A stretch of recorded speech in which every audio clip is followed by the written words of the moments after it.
Furniture দোকানে আগুন, চাঞ্চল্য পুরুলিয়ার পুঞ্ছা এলাকায়। ফার্নিচার দোকানে অগ্নিকাণ্ডের ঘটনায় আতঙ্ক ছড়ালো পুঞ্ছায়।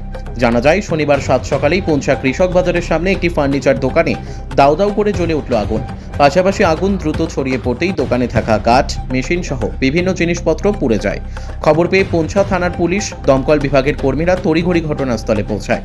দমকলের একটি ইঞ্জিন ঘটনাস্থলে গিয়ে আগুন নেভানোর কাজ শুরু করে। দমকল বিভাগের তৎপরতায় আগুন নিয়ন্ত্রণে আসে।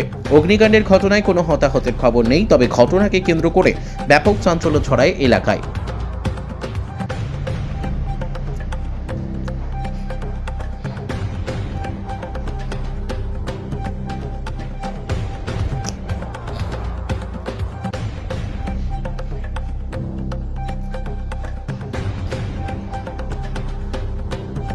পুরুলিয়া থেকে বিশ্বজিৎ সিং সর্দারের রিপোর্ট, বিগ নিউজ বাংলা।